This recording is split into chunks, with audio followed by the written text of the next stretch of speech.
Hello दोस्तों, आइए आज हम स्टार्ट करते हैं अपना आगे का सिलेबस। दोस्तों, लास्ट लेक्चर में हमने देखा था मेमोरेंडम ऑफ एसोसिएशन के बारे में हमने दोस्तों पढ़ा था। आज हम उसके आगे का कॉन्सेप्ट पढ़ेंगे। मेमोरेंडम ऑफ एसोसिएशन में हमने दोस्तों देखा था कि ये कंपनी का चार्टर डॉक्यूमेंट होता है, कंपनी का कॉन्स्टिट्यूशन ये डिफाइन करता है और कंपनी के ऑपरेशंस का ये स्कोप डिसाइड करता है। कंपनी कौन सी एक्टिविटीज़ कर सकती है, कौन सी एक्टिविटीज़ नहीं कर सकती है, ये सब डिसाइड किया जाता है मेमोरेंडम ऑफ एसोसिएशन के थ्रू। तो कंपनी मेमोरेंडम में जो ऑब्जेक्ट लिखा होगा उसके आगे नहीं जा सकती, वो उसके अलावा और कोई एक्टिविटीज़ नहीं कर सकती है। और हमने ये भी देखा था मेमोरेंडम ऑफ एसोसिएशन ये पब्लिक डॉक्यूमेंट होता है। कोई भी शेयर होल्डर, क्रेडिटर या कोई भी पर्सन कंपनी के साथ जो डील कर रहा है, लॉ ये हमारा प्रिज्यूम करता है कि उसको मेमोरेंडम ऑफ एसोसिएशन की जानकारी होगी। दोस्तों, आज हम उसके आगे का कॉन्सेप्ट पढ़ेंगे जिसका नाम है डॉक्ट्रिन ऑफ अल्ट्रा वायर्स। दोस्तों, जैसे कि हमने मेमोरेंडम ऑफ एसोसिएशन में पढ़ा था कि ये मेमोरेंडम जो होता है ये पब्लिक डॉक्यूमेंट होता है और जो भी पर्सन कंपनी के साथ डील करेगा, हमारा लॉ ये प्रिज्यूम करता है कि उसको कंपनी के मेमोरेंडम की जानकारी होती है। इसका मतलब सामने वाला पर्सन जो है, जो थर्ड पर्सन है, जो कंपनी के साथ डील कर रहा है, कॉन्ट्रैक्ट कर रहा है, उसको ये पता होगा कि कंपनी का ऑब्जेक्ट क्या है, कंपनी कौन कौन सी एक्टिविटीज़ कर सकती है और कौन कौन सी एक्टिविटीज़ वो नहीं कर सकती है। ये सारी जानकारी उसके पास अवेलेबल है। अब हमारा लॉ ये भी मानता है, चाहे उसने डॉक्यूमेंट पढ़ा हो या ना पढ़ा हो, उसको इसकी जानकारी है। मीन्स अगर कल चल के ऐसा होता है कि कंपनी के साथ वो डील तो कर रहा है लेकिन कंपनी के एक्टिविटीज़ में वो कवर नहीं होता है, कंपनी के ऑब्जेक्ट क्लॉज में उसकी एक्टिविटीज़ वो कवर नहीं होती है, तो उस केस में अगर डिफ़ॉल्ट हुआ तो वो सारे कॉन्ट्रैक्ट को हम वॉइड मानेंगे। वो जो भी कॉन्ट्रैक्ट हुआ है ना, उसको हम वॉइड मानेंगे और उस केस में वो थर्ड पर्सन कंपनी के ऊपर केस नहीं कर सकता है। और ये जो एक्टिविटी हुई है जो कंपनी के पावर्स में नहीं है दोस्तों, इस एक्टिविटी को ही कहते हैं ultra vires. Ultra vires the company, company के पावर्स के बियॉन्ड है ये। अल्ट्रा वायर्स का मतलब होता है बियॉन्ड द पावर्स। और बियॉन्ड द पावर किसके बियॉन्ड द पावर? कंपनी के बियॉन्ड द पावर। कंपनी की पावर्स में वो है ही नहीं। क्लियर? तो उसके ऊपर हमारा ये कॉन्सेप्ट बेस्ड है। इन शॉर्ट कहने का मतलब ये है कि ये जो डॉक्ट्रिन ऑफ अल्ट्रा वायर्स है ये कंपनी को प्रोटेक्ट करता है आउटसाइडर से, क्योंकि वो ऐसी एक्टिविटी कर रहे हैं जो कंपनी के पावर्स में नहीं है। तो थर्ड पर्सन जो अपोजिट पर्सन है, अपोजिट पार्टी है, वो कंपनी के ऊपर केस नहीं कर सकती है। क्लियर? समझ में आया? तो चलो देखते हैं। अल्ट्रा वायरस का पहले तो मीनिंग बताया आपको, उसका मतलब क्या होता है? Beyond their powers. क्लियर? और ultra vires is applicable only to acts done in excess of the legal powers of the doers. Doers मीन्स जो काम कर रहे हैं उसके जो लीगल पावर्स हमने डिसाइड किए हैं, उसके पावर्स के बियॉन्ड जाके वो काम कर रहा है, तो उसको ही अल्ट्रा वायर्स कहा जाता है। क्लियर? मीन्स आपके हाथ में नहीं है वो पावर, वो एक्टिविटी आप नहीं कर सकते हो और फिर आप वो एक्टिविटी कर रहे हो, तो ये अल्ट्रा वायर्स अप्लीकेबल हो जाएगा। क्लियर?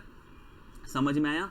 तो यहाँ पे वही है, फंडामेंटल रूल क्या है कंपनी लॉ का, कि कंपनी का जो ऑब्जेक्ट है उसको अपने मेमोरेंडम में लिखना है और वो अपने ऑब्जेक्ट से डिपार्ट नहीं कर सकते हैं। कर तो सकते हैं लेकिन जितना एक्ट ने परमिट किया है, जितना कंपनीज एक्ट उसको परमिट कर रही है, सिर्फ उतना ही वो डिपार्ट कर सकते हैं। ये तो हमने कल भी देखा था दोस्तों।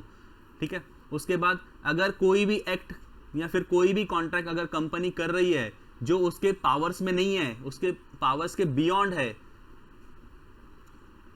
उसको हम क्या मानेंगे? वॉइड और इनऑपरेटिव इन लॉ मानने वाले हैं। मीन्स वो कंपनी के हाथ में है ही नहीं वो बात, वो कंपनी एक्टिविटी नहीं कर सकती है। वैसे टाइप का कॉन्ट्रैक्ट करना कंपनी के पावर्स में नहीं है, तो उसको हम क्या मानेंगे? वो कॉन्ट्रैक्ट क्या हो जाएगा? वॉइड हो जाएगा और इनऑपरेटिव इन लॉ हो जाएगा। और वो कॉन्ट्रैक्ट जो है वो कंपनी के ऊपर बाइंडिंग भी नहीं रहेगा। मीन्स हम कंपनी को प्रोटेक्ट कर रहे हैं। क्लियर? कंपनी को रिस्ट्रेन किया जा सकता है उसके फंड्स को एम्प्लॉय करने के लिए, अगर वो कोई और पर्पस के लिए, वो अगर उसको एम्प्लॉय कर रही है तो। से फॉर एग्जांपल मेमोरेंडम में लिखा गया है कि वो फंड्स ले सकती है, लेकिन दोस्तों वो फंड्स तो ले सकती है, उसको अपने ऑब्जेक्ट के एक्टिविटीज़ के लिए ही लगाना पड़ेगा ना। लेकिन अगर वो किसी और पर्पस के लिए लगा रही है तो उस कंपनी को हम रिस्ट्रेन कर सकते हैं, हम कोर्ट का ऑर्डर ला सकते हैं। रिस्ट्रेन मीन्स उसको रोकना, हम कंपनी को रोक सकते हैं कि आप ये पर्पस के लिए मत लगाओ, क्योंकि ये जो पर्पस है ये पर्पस आपके पावर्स में नहीं आता है, ये आपकी एक्टिविटीज को कवर नहीं करता है, आपके ऑब्जेक्ट के बियॉन्ड जाके आप काम कर रहे हो। क्लियर? तो हम कंपनी को रोक सकते हैं। कंपनी को हम इसलिए भी रोक सकते हैं कि अगर वो कोई ट्रेड अगर कर रही है जो डिफरेंट है from the one it is authorise to carry on, तो जो ट्रेड कैरी ऑन करने के पास उसके पास अथॉरिटी है कंपनी के पास, उसके बियॉन्ड जाके या फिर उससे डिफरेंट वो ट्रेड कर रही है, तो फिर ऐसा कुछ कर रही है तो हम उसको रोक सकते हैं, कोर्ट का ऑर्डर ला सकते हैं। क्लियर? और ये जो अल्ट्रा वायरस का डॉक्ट्रिन है, ये कंपनी को ये क्या करता है, कंपनी किसी के ऊपर केस भी नहीं कर सकती और कोई अदर पर्सन भी कंपनी के ऊपर केस नहीं कर सकता है, क्योंकि वो कॉन्ट्रैक्ट ही क्या हो गया, वॉइड हो गया। क्लियर? समझ में आ रहा है? तो सिंपल बोलने का मतलब ये है कि मान लो आपने कंपनी के मेमोरेंडम में ऑब्जेक्ट क्लॉज लिखा है, आपके ऑब्जेक्ट से डिसाइड हो जाता है आपके ऑपरेशंस आप क्या करने वाले हैं, कौन सी एक्टिविटीज करने वाले हो। आप उन एक्टिविटीज को छोड़ के कोई और अदर एक्टिविटी नहीं कर सकते हो। अगर आप ऐसी कोई एक्टिविटी करोगे थर्ड पर्सन के साथ में, तो वैसा वाला कॉन्ट्रैक्ट क्या माना जाएगा, वॉइड माना जाएगा। और उस केस में ना तो कंपनी अदर पर्सन के ऊपर केस कर सकती है, ना तो अदर पर्सन कंपनी के ऊपर केस कर सकता है, क्योंकि कंपनी को जानकारी है उसकी क्या एक्टिविटीज है, और जो थर्ड पर्सन है हम ये मान के चलते हैं कि उसने मेमोरेंडम पढ़ा होगा, तो उसकी भी जानकारी उसको होती है, क्योंकि वो पब्लिक डॉक्यूमेंट है। कोई भी मेमोरेंडम कंपनी का रजिस्ट्रार से बुला के पढ़ सकता है। क्लियर? तो सिंपल बोलने का मतलब ऐसे वाले सारे कॉन्ट्रैक्ट क्या हो जाएंगे, वॉइड हो जाएंगे और इनऑपरेटिव लॉ हो जाएंगे। तो कोई भी पर्सन, ना तो कंपनी उसके ऊपर केस कर सकती है, ना तो वो थर्ड पर्सन कंपनी के ऊपर केस कर सकता है। क्लियर? वही बात कही है कि मेमोरेंडम क्या है, पब्लिक डॉक्यूमेंट है और ये इंस्पेक्शन के लिए कभी भी ओपन रहता है। जो भी कंपनी के साथ डील कर रहा है पर्सन, हम कंपनी लॉ ये मानती है, कंपनी से ये मानती है कि उसको कंपनी के पावर्स का नॉलेज है, क्योंकि उसने मेमोरेंडम पढ़ा होगा। क्लियर? और उसके बावजूद आप ये ट्रांजैक्शन में जा रहे हो, तो फिर इसको क्या माना जाएगा, अल्ट्रा वायरस द कंपनी। दोस्तों सिर्फ अल्ट्रा वायरस नहीं बोल रहा हूं मैं, अल्ट्रा वायरस के आगे वर्ड क्या है वो भी इंपॉर्टेंट है। Ultra vires the company means, ultra vires का मतलब तो होता है बियॉन्ड द पावर्स, लेकिन बियॉन्ड द पावर्स किसके, कंपनी के पावर्स के बियॉन्ड है वो। तो फिर जो चीज कंपनी कर ही नहीं सकती है वो चीज हम अलाउ ही नहीं करेंगे आपको, वो कॉन्ट्रैक्ट सारे क्या हो जाएंगे, वॉइड हो जाएंगे। और इसलिए ऐसा कोई भी कॉन्ट्रैक्ट उसको हम एनफोर्स नहीं कर सकते अगेंस्ट कंपनी में, कंपनी के ऊपर भी केस नहीं हो सकता है इस केस में। तो जैसे कि आपको एग्जांपल दिया गया है, हम थोड़ा डिटेल में देखेंगे अभी कॉन्सेप्ट। दोस्तों ये पेपर में पूछते हैं बहुत बार, इसके ऊपर केस स्टडी टाइप क्वेश्चन आता है। तो जैसे यहाँ पे दिया गया है कि अगर आपने कोई गुड्स सप्लाई की है या फिर कोई सर्विसेज परफॉर्म की है या फिर आपने कंपनी को मनी लेंड किया है, लोन दिया है, तो आप वो पेमेंट रिकवर नहीं कर सकते हो, आप उसका पेमेंट नहीं ले सकते हो जो आपने उसके गुड्स सप्लाई किए, या फिर आपने जो मनी उसको लेंड किया है वो आप रिकवर नहीं कर सकते हो। अगर आपने ऐसे कोई टाइप का कॉन्ट्रैक्ट किया है, अगर आपने ऐसे कुछ गुड्स सप्लाई किए जो कंपनी के एक्टिविटीज में नहीं आते हैं, लेकिन अगर आपने मनी जो उसको दिया है कंपनी को, अगर कंपनी ने उसको एक्सपेंड नहीं किया है, मींस उसको अभी तक कंपनी के पास वो कैश अवेलेबल है, उसने कहीं पे भी खर्चा नहीं किया है, तो लेंडर जो है, जो आप हो, आपने अगर पैसे दिए हैं और कंपनी ने अभी तक खर्चा नहीं किया है, तो आप कंपनी को स्टॉप कर सकते हो कि वो कंपनी अब आगे खर्चा न करे, क्योंकि उसके हाथ में है। तो उसके हाथ में है तो आप उसको रोक सकते हो कि आप दूसरे पर्पस के लिए खर्चा मत करो, आप ये हमको वापस करो। तो आप इंजंक्शन का ऑर्डर ला सकते हो, क्योंकि कंपनी के पास पैसा चले गया, इसका मतलब कंपनी उस प्रॉपर्टी की ओनर नहीं बन गई अभी। क्लियर?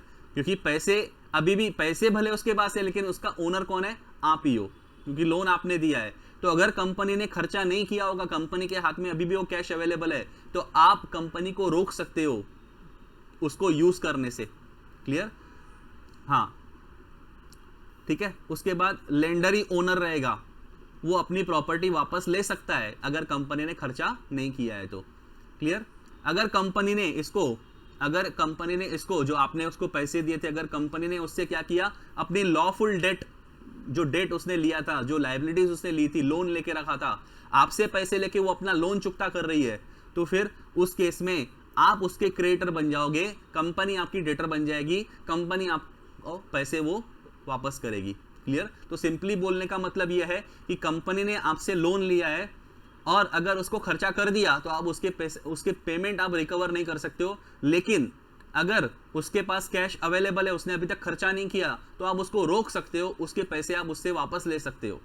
क्लियर? अगर उसने खर्चा नहीं किया है तो, या तो फिर उसने क्या किया, आपसे लोन लिया और उसने जो ऑलरेडी लोन लेके रखा है उसका वो रीपेमेंट करने में वो यूटिलाइज कर रही है, तो अब आप उसके लिए क्रेडिटर बन जाओगे, वो आपकी डेटर बन जाएगी और आपको वो पैसे वापस करेगी। तो इन शॉर्ट अगर कंपनी ने इधर उधर खर्चा कर दिया, ऐसे कोई कॉन्ट्रैक्ट पे खर्चा कर दिया जो कॉन्ट्रैक्ट उसके पावर्स के बियॉन्ड है, तो फिर आप उससे पैसे रिकवर नहीं कर सकते हो। लेकिन अभी तक उसने खर्चा नहीं किया है, आपसे लेके अपने पास रख दिया है, तो आप उसको रोक सकते हो कि ऐसी एक्टिविटी में आप न जाओ, आप हमारे पैसे हमको वापस कर दो।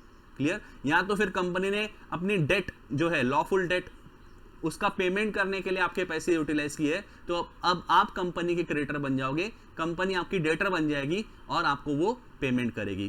क्लियर? और ये जो होती है ऐसी कोई भी एक्ट जो अल्ट्रा वायस द कंपनी होती है, इसको हम वॉइड मानते हैं, और ये कुछ भी हो जाए इसको हम रेटिफाई नहीं कर सकते। रेटिफिकेशन का मतलब होता है दोस्तों करेक्ट करना, तो इसको करेक्ट नहीं किया जा सकता है। शेयर होल्डर्स भी इवन इसको करेक्ट नहीं कर सकते हैं। शेयर होल्डर्स तो कंपनी के ओनर्स होते हैं, वो ऐसा नहीं बोल सकते कि हम इसको रेटिफाई करते हैं, भले ये कंपनी के पावर्स के बियॉन्ड है, लेकिन हम परमिशन देते हैं, हम बोलते हैं कि आप ऐसा करो। तो शेयर होल्डर्स सिर्फ ओनर है, वो ऐसी कोई भी एक्टिविटीज जो अल्ट्रा वायस द कंपनी है, अल्ट्रा वायस द कंपनी है मीन्स कंपनी के पावर्स के बियॉन्ड है, वैसी वाली कोई भी एक्टिविटीज को शेयर होल्डर्स भी इवन रेटिफाई नहीं कर सकते हैं। क्लियर? समझ में आया?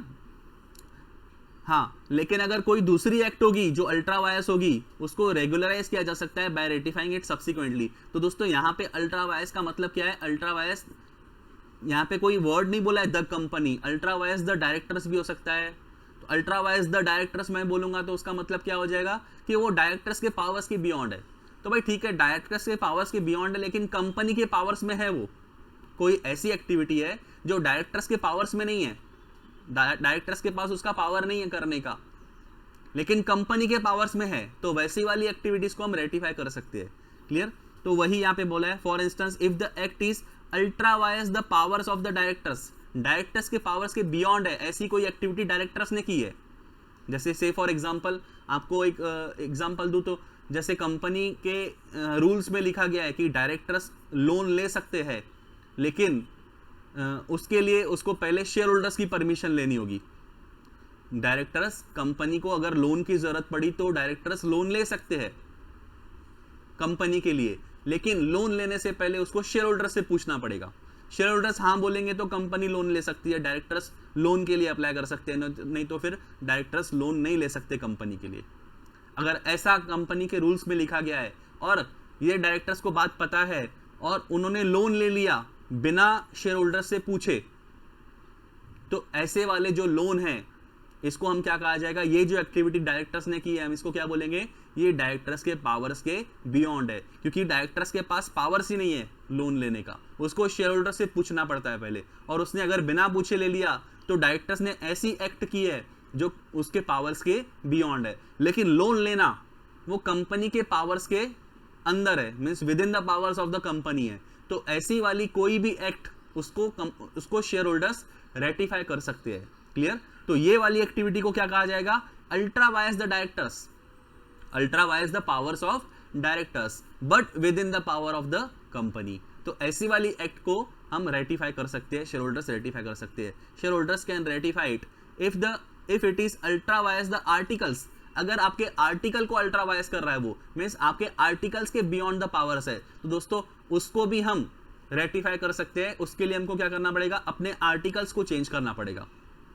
जो हमारा दूसरा डॉक्यूमेंट है जिसके बारे में हम आगे पढ़ने वाले, आर्टिकल ऑफ एसोसिएशन, उसमें अगर वो पावर नहीं दिया गया है या फिर वो एक्टिविटी के बारे में नहीं लिखा गया है, ऐसी कोई एक्टिविटी जो आर्टिकल्स के पावर्स के बियॉन्ड है, वो वाली एक्टिविटी को भी हम रेटिफाई कर सकते हैं। कैसे रेटिफाई कर सकते हैं? उसके लिए हमको अपना आर्टिकल्स चेंज करना पड़ेगा। क्लियर? और आर्टिकल्स को कैसे चेंज किया जाता है? उसके लिए दोस्तों स्पेशल रेजोल्यूशन पास किया जाता है। तो वैसी वाली एक्टिविटी को भी आप रेटिफाई कर सकते हो, लेकिन beyond the powers of the company, company के ही पावर में नहीं है, उसको आप रेटिफाई कैसे कर सकते हो? कंपनी वो एक्टिविटी कर ही नहीं सकती है, उसको आप रेटिफाई नहीं कर सकते हो। हाँ, ultra vires the powers of director है but within the powers of the company है, उसको आप रेटिफाई कर सकते हो। अल्ट्रा वायरस द आर्टिकल्स है but within the power of the company है, उसको भी आप रेटिफाई कर सकते हो। But ultra vires the company को आप रेटिफाई नहीं कर सकते। तो दोस्तों यही बात है, शेयर होल्डर्स उसको वैलिडेट कर सकते हैं। अगर कोई ऐसी एक्टिविटी है जो अल्ट्रा वायरस द आर्टिकल्स है, तो आपको क्या करना पड़ेगा, कंपनी को क्या करना पड़ेगा, पहले अपने आर्टिकल को अल्टर करना पड़ेगा, चेंज करना पड़ेगा, और वो एक्टिविटी क्या होनी चाहिए, with in the powers of the company होनी चाहिए। क्लियर, तो ही उसको शेयर होल्डर वैलिडेट कर सकते हैं। क्लियर, तो बोलने का मतलब एक ही है। देखो अल्ट्रा वायरस डायरेक्टर एक छोटा पार्ट होता है कंपनी का, डायरेक्टर एक छोटा पार्ट है, उससे थोड़ा बड़ा पार्ट होता है आर्टिकल्स ऑफ एसोसिएशन। तो अगर आपने कोई ऐसी एक्टिविटी की है जो इनके अल्ट्रा वायरस है, मीन्स इनके पावर में नहीं है, ऐसी कोई एक्टिविटी कर रहे हो लेकिन वो कंपनी के पावर्स में है, वो कंपनी के पावर्स में है, कंपनी के पावर्स में है, तो ऐसी एक्टिविटीज को आप क्या कर सकते हो, रेटिफाई कर सकते हो। लेकिन आप कोई ऐसी एक्टिविटी कर रहे हो जो कंपनी के पावर्स में ही नहीं है, तो फिर आप उसको रेटिफाई नहीं कर सकते। क्लियर, समझ में आया। और दोस्तों इसके ऊपर एक बहुत ही फेमस केस हुआ था जो हम आगे स्टडी करने वाले, अभी देखो क्या हुआ था, अच्छे से समझ लेना। एक बहुत फेमस केस हुआ था। देखो एक कंपनी थी और इस कंपनी का ऑब्जेक्ट क्लॉज क्या कह रहा था, इस कंपनी का जो मेमोरेंडम था ना, मेमोरेंडम में ऑब्जेक्ट क्या लिखा हुआ था, ये 4 ऑब्जेक्ट लिखे हुए थे, to make, sell or lend on hire railway carriages and wagons. तो ये कंपनी क्या करती थी, रेलवे कैरेजेस और वैगन्स बनाती थी, जो डब्बे आते हैं ना रेलवे के, वो डब्बे बनाती थी। क्लियर, वो बुगी आती है ना जो रेलवे की, वो बुगी बनाती थी, बनाना, सेल करना और lend on hire. Second object क्या लिखा हुआ था, to carry on the business of mechanical engineers and general contractors. तो ऐसा लिखा था कि वो बिजनेस कर सकती है मैकेनिकल इंजीनियर्स का और जनरल कॉन्ट्रैक्टर्स का। थर्ड ऑब्जेक्ट क्या लिखा था, purchase, sale, lease and work mines. और फोर्थ ऑब्जेक्ट में क्या लिखा था, to purchase and sell as merchants और agents coal, timber and metals etcetera. तो ये वाले ट्रेड में भी वो जा सकती है, टिम्बर, कोल वगैरह परचेस और सेल वो कर सकती है। तो दोस्तों यहाँ पे जो कंपनी का मेन बिजनेस क्या था, कंपनी का मेन बिजनेस था रेलवे कैरेजेस बनाना और रेलवे के वैगन्स बनाना। क्लियर, और उससे एसोसिएटेड काम वो कर सकती थी मैकेनिकल इंजीनियर्स और जनरल कॉन्ट्रैक्टर्स का। क्लियर, तो यहाँ पे देखो केस क्या हुआ, कंपनी के जो डायरेक्टर्स थे ना, कंपनी के जो डायरेक्टर्स थे, इन्होंने कॉन्ट्रैक्ट किया किसके साथ में, मिस्टर आर के साथ में। एक मिस्टर आर था, उसके साथ में कॉन्ट्रैक्ट किया। अब देखो कंपनी को क्या किया, कंपनी को क्या करना था, देखो कंपनी ने एक दूसरा कॉन्ट्रैक्ट करके रखा था दूसरी कंपनी के साथ, एक रेलवे कंपनी के साथ कॉन्ट्रैक्ट करके रखा था बेल्जियम में। तो एक कंपनी है, इसने क्या किया, एक दूसरी कंपनी है बेल्जियम की, इसके साथ कॉन्ट्रैक्ट किया था। क्या कॉन्ट्रैक्ट किया था कि हम आपको रेलवे लाइन जो आती है, वो रेलवे लाइन आपको कंस्ट्रक्ट करके देंगे, रेलवे लाइन कंस्ट्रक्ट करके देंगे। और इसके लिए इस कंपनी को पैसों की जरूरत थी, इस कंपनी को पैसों की जरूरत थी, तो इसने क्या किया, मिस्टर आर से पैसे ले लिए, लोन ले लिया। क्लियर, डायरेक्टर्स ने क्या किया, ये काम, ये कॉन्ट्रैक्ट पूरा करने के लिए, ये रेलवे लाइन का जो कंस्ट्रक्शन हमने इस कंपनी के साथ कॉन्ट्रैक्ट किया है, उस कॉन्ट्रैक्ट को कंप्लीट करने के लिए पैसों की जरूरत थी, तो उसने मिस्टर आर से कॉन्ट्रैक्ट किया कि आप हमको फाइनेंस करो। फाइनेंस किस चीज के लिए करो, हमको ये चीज का, ये रेलवे लाइन का कंस्ट्रक्शन करना है। बाद में कंपनी ने क्या किया, डायरेक्टर्स की जो ये एक्ट थी, डायरेक्टर्स ने जो लोन लिया था मिस्टर आर से, इसको रेटिफाई भी किया। शेयर होल्डर्स ने एक स्पेशल रिजोल्यूशन पास किया, वोटिंग किया, और वोटिंग में 75% से ज्यादा शेयर होल्डर्स ने हाँ बोल दिया कि ठीक है, हम इसको परमिट करते हैं, जो डायरेक्टर्स ने एक्ट किया है, जो डायरेक्टर्स ने लोन लिया है, हम परमिशन देते हैं कि ये वैलिड है। और कंपनी ने ये काम करना चालू कर दिया। बाद में कुछ टाइम के बाद कंपनी ने ये जो कॉन्ट्रैक्ट था, ये कैंसिल कर दिया। रेप्यूडिएट का मतलब क्या होता है, कैंसिल करना। कंपनी ने ये कॉन्ट्रैक्ट कैंसिल कर दिया क्योंकि उसको समझ में आया ये कॉन्ट्रैक्ट क्या है, ये अल्ट्रा वायरस है। ये कॉन्ट्रैक्ट जो उसने किया है, ये कौन सा है, ये अल्ट्रा वायरस है, ये कंपनी के पावर्स के बियॉन्ड है। दोस्तों आप बोलोगे कंपनी के पावर्स के बियॉन्ड है, ऐसा क्यों, क्योंकि इसके पास, इसका जो मेन ऑब्जेक्ट है वो क्या है, रेलवे कैरेजेस बनाना और रेलवे के वैगन्स बनाना। दोस्तों ये रेलवे लाइन है, ये अलग ही हो जाता है पूरा। तो रेलवे लाइन कंस्ट्रक्ट करना इनका बिजनेस नहीं है। तो ये जैसे ही कंपनी को पता चला कि ये तो हमारे पावर्स के बियॉन्ड है, हम तो ऐसी एक्टिविटीज कर रहे हैं जो हमारे ऑब्जेक्ट क्लॉज को कवर ही नहीं करती है, वो हमारे ऑब्जेक्ट क्लॉज में आती ही नहीं है, तो फिर ये एक्टिविटी, तो ये कॉन्ट्रैक्ट तो कैंसिल हो जाना चाहिए क्योंकि ये वॉइड हो जाएगा। तो अब इस पे मिस्टर आर ने जो है केस कर दिया कंपनी के ऊपर, कंपनी के ऊपर उसने केस कर दिया। उसने बोला मैंने आपको लोन के पैसे दिए हैं और ये जो कॉन्ट्रैक्ट है ये वैलिड है, ये कंपनी के पावर्स के बियॉन्ड नहीं है, with in the powers of the company है। ऐसा किसका कहना था? आर का कहना था। तो उसने क्या कहा? उसने कहा कि कंपनी के 4 ऑब्जेक्ट है, जिसमें से जो सेकंड ऑब्जेक्ट है उसमें एक वर्ड आता है जनरल कॉन्ट्रैक्टर्स। ऐसा कौन कह रहा है? मिस्टर आर कह रहा है। मिस्टर आर कह रहा है कंपनी का एक ऑब्जेक्ट है जिसमें आता है जनरल कॉन्ट्रैक्टर्स, और जनरल कॉन्ट्रैक्टर्स में तो कोई भी काम आ जाता है। तो कोर्ट ने कहा कि जनरल कॉन्ट्रैक्टर्स के साथ में आपको ये वर्ड जो है मैकेनिकल इंजीनियर्स, ये भी साथ में रीड करना पड़ेगा, और इन दोनों वर्ड्स को आपको कंपनी का जो मेन ऑब्जेक्ट है उसके साथ रीड करना पड़ेगा, उसके साथ उसको एसोसिएट करके देखना पड़ेगा। तो इन दोनों वर्ड्स को आप कंबाइन पढ़ो और उसको कंपनी का जो मेन ऑब्जेक्ट है उसके साथ में रीड करो। मींस कंपनी मैकेनिकल इंजीनियर या जनरल कॉन्ट्रैक्टर का काम कर सकती है, लेकिन वो अपने मेन ऑब्जेक्ट से हट नहीं सकती। तो मैकेनिकल इंजीनियर का काम कर सकती है, लेकिन वो किस से रिलेटेड होना चाहिए? रेलवे कैरेजेस और वैगन से रिलेटेड होना चाहिए। अगर कोर्ट ने ये भी कहा कि अगर आप इसको अलग पढ़ोगे, अगर आप इसको इसके साथ रीड नहीं करोगे, एक कंबाइंड रीडिंग आप नहीं करोगे, तो जनरल में तो फिर कोई भी काम कंपनी कर सकती है फिर तो, क्योंकि जनरल कॉन्ट्रैक्टर का मतलब तो फिर तो उसके पास सारी चीजें ओपन हो गई, फिर तो ऑब्जेक्ट का कोई फायदा ही नहीं हुआ।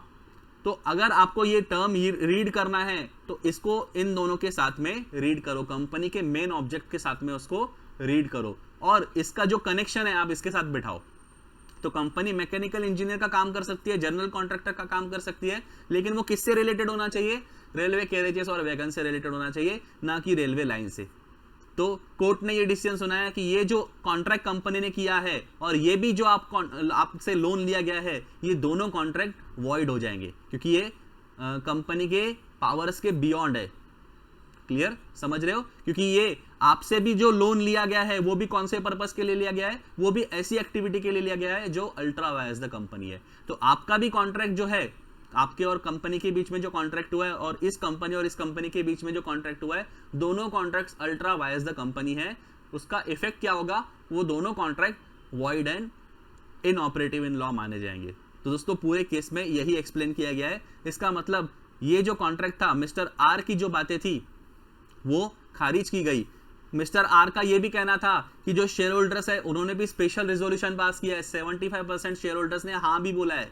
तो कोर्ट ने ये डिसीजन सुना है कि शेयर होल्डर्स, सारे शेयर होल्डर्स भी हाँ बोलेंगे तो भी ये एक्टिविटी को रेटिफाई नहीं किया जा सकता है, करेक्ट नहीं किया जा सकता है, क्योंकि ये कंपनी के पावर्स में है ही नहीं। जो बात कंपनी के पावर्स में नहीं है उसको शेयर होल्डर्स भी हाँ नहीं बोल सकते हैं दोस्तों। तो यही बात उन्होंने कही है। तो ये बात बताया। आर ने क्या किया? मिस्टर आर ने केस कर दिया for damages for breach of contract, और उसका कंटेंशन क्या था? उसका कहना यह था कि कॉन्ट्रैक्ट जो है ये कंपनी के पावर्स के अंदर है, with in the powers of the company है, क्योंकि वहां पे एक वर्ड लिखा हुआ है जनरल कॉन्ट्रैक्टर्स और वो कंपनी के पावर्स में है। क्लियर? और इसको मेजोरिटी शेयर होल्डर्स ने भी रेटिफाई किया है। तो कोर्ट ने ये डिसीजन सुनाया कि कॉन्ट्रैक्ट नल एंड वॉइड है। कोर्ट का कहना क्या था कि ये जो जनरल कॉन्ट्रैक्टर्स आप ये टर्म पढ़ रहे हो, इसको आप मैकेनिकल इंजीनियर के साथ एसोसिएट करके पढ़ो, और इसको रीड करना है in connection with the companies main business. Company का मेन बिजनेस क्या है? रेलवे कैरेजेस बनाना और वैगन्स बनाना। अगर आप जनरल कॉन्ट्रैक्टर को अगर आप इनके साथ में इंटरप्रेट नहीं करोगे तो फिर इससे क्या हो जाएगा? कंपनी को तो अथॉरिटी मिल जाएगी कि वो कोई भी तरह का कॉन्ट्रैक्ट कर सकती है, any kind and every description. Clear? तो मरीन का भी कॉन्ट्रैक्ट कर सकती है, फायर इंश्योरेंस का भी कर सकती है, कुछ भी कर सकती है वो। तो ऐसा नहीं है, वो जो ऑब्जेक्ट है कंपनी, वो जो उसने लिखा है जनरल कॉन्ट्रैक्टर्स, इसको आप इसके साथ जोड़ के आप कंपनी के मेन ऑब्जेक्ट के साथ इसको रीड करो और वैसा इंटरप्रेट करो। क्लियर? तो समझ में आ गया होगा आई होप।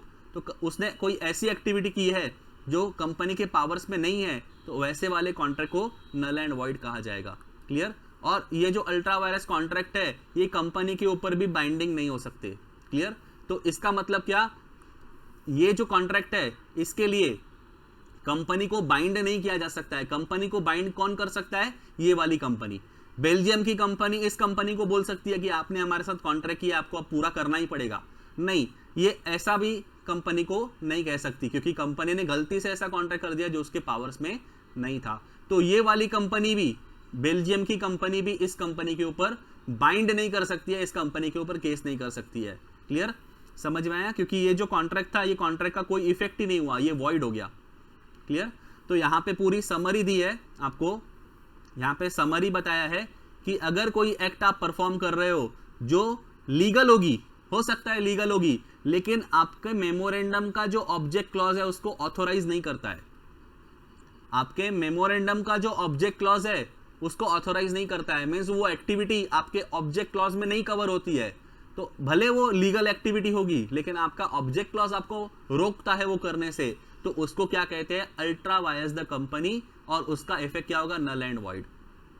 क्लियर, ये कंपनी के ऑब्जेक्ट को वो कवर नहीं करती है। उसके बाद अगर आप कोई ऐसी एक्टिविटी कर रहे हो जो अल्ट्रा वायस है, दोस्तों यहाँ पे कॉमा है, जो अल्ट्रा वायस है मींस बियॉन्ड द पावर है, कंपनी उसको रेटिफाई नहीं कर सकती even by the unanimous consent. Unanimous consent का मतलब होता है all the share holders, 100% share holders ने हाँ बोल दिया, जितने कंपनी के शेयर होल्डर्स थे सबने हाँ बोल दिया कि हम इसको रेटिफाई करते हैं, लेकिन फिर भी इसको रेटिफाई नहीं किया जा सकता क्योंकि ये अल्ट्रा वायस है। क्लियर।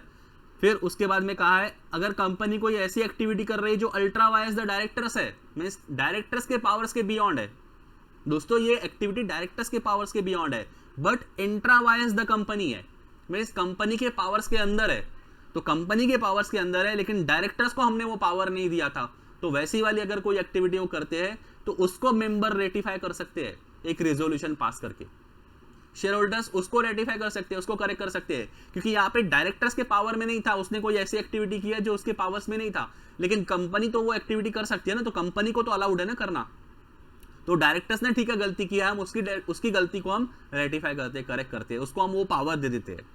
ठीक है, समझ में आया। या तो फिर कंपनी ने कोई ऐसी एक्टिविटी की है जो अल्ट्रा वायस द आर्टिकल्स है, मींस आर्टिकल्स में नहीं लिखा हुआ है, आर्टिकल्स के पावर्स के बियॉन्ड है, उसको भी रेटिफाई किया जा सकता है। कैसे रेटिफाई करना पड़ेगा उसको, हमको आर्टिकल्स को ही अल्टर करना पड़ेगा दोस्तों उसके लिए, और वो कैसे कर सकते हैं, स्पेशल रेजोल्यूशन पास करना पड़ेगा। तो आर्टिकल्स को जब भी चेंज करना होता है ना, अल्टर करना होता है, उसके लिए हमेशा स्पेशल रेजोल्यूशन ही पास करना होता है। क्लियर, समझ में आया। तो बेसिकली बोलने का मतलब ये है कंपनी के पावर्स के बियॉन्ड जाके कोई एक्टिविटी को हम रेटिफाई नहीं कर सकते हैं, बाकी कोई एक्टिविटी ऐसी होगी जो with in the powers of the company है लेकिन अल्ट्रा वायस द डायरेक्टर्स है या फिर अल्ट्रा वायस द आर्टिकल्स है, उसको हम रेटिफाई कर सकते हैं। क्लियर। तो यहाँ पे हमारा ये जो बहुत ही बेहतरीन टॉपिक था डॉक्ट्रिन ऑफ अल्ट्रा वायस, यहाँ पे खत्म हुआ दोस्तों, ये बहुत इंपॉर्टेंट था, इसके ऊपर क्वेश्चन आता है।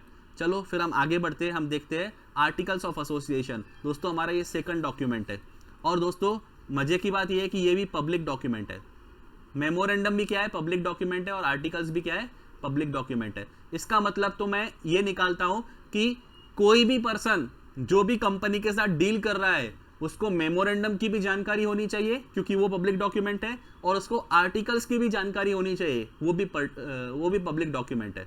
तो दोनों भी पब्लिक डॉक्यूमेंट का मतलब उसको हम रजिस्ट्रार के पास देते हैं।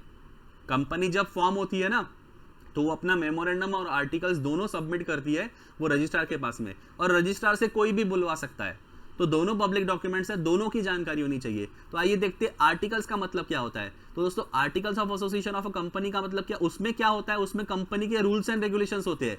अब देखो दोस्तों मेमोरेंडम में क्या होता है, मेमोरेंडम में जनरल बातें होती है, कंपनी का ऑब्जेक्ट क्या है, कंपनी कौन सी एक्टिविटीज कर सकती है, वो कंपनी के पावर्स डिसाइड कर देता है।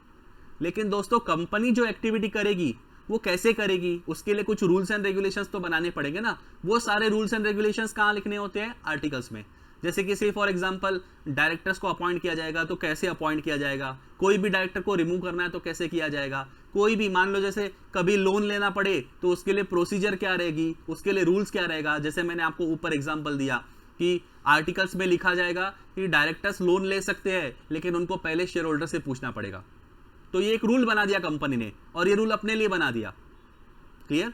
और जब भी डायरेक्टर्स को पैसों की जरूरत पड़ेगी, कंपनी उनको लगता है कंपनी को पैसे चाहिए, तो डायरेक्टर्स खुद ही डिसाइड नहीं कर सकते, उनको पहले शेयर होल्डर से परमिशन लेनी पड़ेगी कि हमको ये एक्टिविटी करना है, उसके लिए हमको इतने पैसे लगेंगे, क्या आप हमको परमिशन देते हो क्या। तो शेयर होल्डर्स हाँ बोलेंगे तो फिर डायरेक्टर्स जो है कंपनी के लिए लोन ले सकते हैं। क्लियर, समझ में आया। अगर वो बिना पूछे लोन ले लेंगे तो हम बोलेंगे कि नहीं ये एक्टिविटी वो नहीं कर सकते, ये उनके पावर्स में नहीं थी। तो ऐसे जो भी रूल्स एंड रेगुलेशंस कंपनी ने बनाए हैं वो अपने अफेयर्स के लिए बनाए हैं, जो उनका बिजनेस चलाना है उनको, उसको अच्छे तरीके से मैनेज करने के लिए उन्होंने रूल्स एंड रेगुलेशंस बनाए हैं। तो वो रूल्स एंड रेगुलेशंस कहाँ लिखे होते हैं? वो कंपनी के आर्टिकल्स ऑफ एसोसिएशन में लिखे होते हैं दोस्तों। क्लियर? तो इसमें रूल्स एंड रेगुलेशंस होते हैं which are frame to manage its internal affairs. उसके अंदर के अफेयर्स कैसे चलेंगे, कंपनी काम करेगी तो कैसे करेगी, कोई भी काम करने के लिए क्या प्रोसीजर यूज किया जाएगा, क्या रूल अपनाया जाएगा, वो सारे रूल्स कहाँ लिखे होते हैं? आर्टिकल्स में लिखे होते हैं। जैसे कि शेयर ट्रांसफर नहीं कर सकते हैं, रिस्ट्रिक्ट कर देते हैं, तो फिर वहां पे वो क्लॉज उन्होंने लिखा है कि शेयर हम ट्रांसफर फ्रीली नहीं कर सकते, तो वो प्राइवेट कंपनी हो जाएगी। क्लियर? वैसे ही डायरेक्टर्स लोन नहीं ले सकते हैं बिना शेयर होल्डर से पूछे, या तो फिर एक लिमिट रख देंगे कि 5 करोड़ तक का लोन लेना हो तो फिर शेयर होल्डर से पूछने की जरूरत नहीं है, लेकिन 5 करोड़ से ज्यादा वाला अमाउंट लेना हो तो फिर शेयर होल्डर से पूछने की जरूरत पड़ेगी, फिर ही डायरेक्टर लोन ले सकते हैं कंपनी के लिए। तो एक उन्होंने रूल्स बना के रख दिए, ये डिपेंड करता है। क्लियर?